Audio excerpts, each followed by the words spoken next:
আসসালামু আলাইকুম প্রিয় ফুটবল ফ্যান্স। বিশ্বকাপ বাছাই পর্বের দুটি ম্যাচের জন্য আর্জেন্টাইন বস লিওনেল স্ক্যালোনি ইতিমধ্যেই কিন্তু প্রাথমিক যে স্কোয়াড সেটা কিন্তু তিনি ঘোষণা করেছেন। এই স্কোয়াড থেকে কারা কারা ছিটকে গিয়েছেন আর কারা কারা দলে সংযুক্ত হয়েছেন নতুনভাবে সেই সম্পর্কিত বিষয় নিয়ে আলোচনা করব।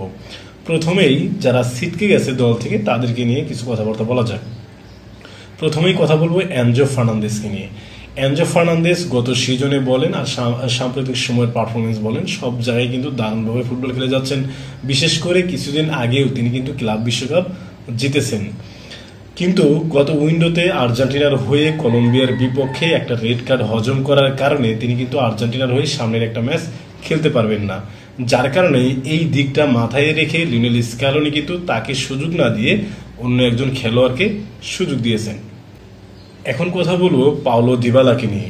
পাওলো দিবালা লাস্ট কয়েকটা উইন্ডোতে কিন্তু আর্জেন্টিনার জাতীয় দলের হয়ে নেই, কারণ লাস্ট কয়েকটা মাস তিনি কিন্তু একের পর এক ইনজুরিতে পড়েছেন, তার ছন্দে ভাটা পড়েছে, যার কারণে লিওনেল স্ক্যালোনি কিন্তু এই উইন্ডোতেও পাওলো দিবালাকে স্কোয়াডে রাখেননি। 3 নম্বর যে খেলোয়াড়টা তার নাম হচ্ছে আলেহান্দ্রো গার্নাচো।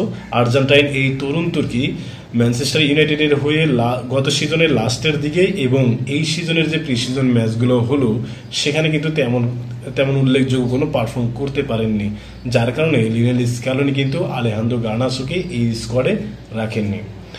এখন যারা স্কোয়াডে আছেন বা যারা যারা নতুন মুখ এই স্কোয়াডে সংযুক্ত হয়েছেন সেই সম্পর্কিত বিষয় নিয়ে কথা বলি। প্রথমেই কথা বলবো আর্জেন্টাইন তরুণ তুর্কি ম্যানুয়েল লোপেজকে নিয়ে। ম্যানুয়েল লোপেজ তিনি কিন্তু ব্রাজিলের ক্লাব পালমেরাসের হয়ে খেলেন এবং আমি তার সম্পর্কে তেমন খুব বেশি একটা জানি না, তবে ক্লাব বিশ্বকাপে যতটুকু দেখেছি আমার কাছে মনে হয় লিওনেল স্ক্যালোনি খুব একটা ভুল করেননি এই ম্যানুয়েল লোপেজকে দলে ডেকে। তারপর আরেকটা খেলোয়াড়ের নাম অবশ্যই বলতে হবে, তিনি হলেন অ্যালেন বারেলা। তিনি কিন্তু পোর্তোর হয়ে খেলেন, অর্থাৎ পর্তুগিজ লিগের পোর্তোর হয়ে রেগুলার কিন্তু স্টার্টিং লাইন আপে থাকতেছেন, যার কারণে কিন্তু লিওনেল স্ক্যালোনি এই ডিফেন্সিভ মিডফিল্ডারকে দলে জায়গা করে দিয়েছেন। তারপর আরেকজন খেলোয়াড়ের নাম অবশ্যই বলতে হবে, তিনি হলেন ক্লাউদিও অ্যাসিভিরি। ক্লাউদিও অ্যাসিভিরি তিনি কিন্তু বারবার বয়স ভিত্তিক যে কোপা আমেরিকা আছে সেখানে কিন্তু তিনি প্রমাণ করেছেন এবং বর্তমান সময়ে কিন্তু তিনি ম্যানচেস্টার সিটির হয়ে খেলেন, যার কারণে কিন্তু লিওনেল স্ক্যালোনি তার উপর আস্থা রেখেছেন এবং তাকে কিন্তু দলে জায়গা করে দিয়েছেন।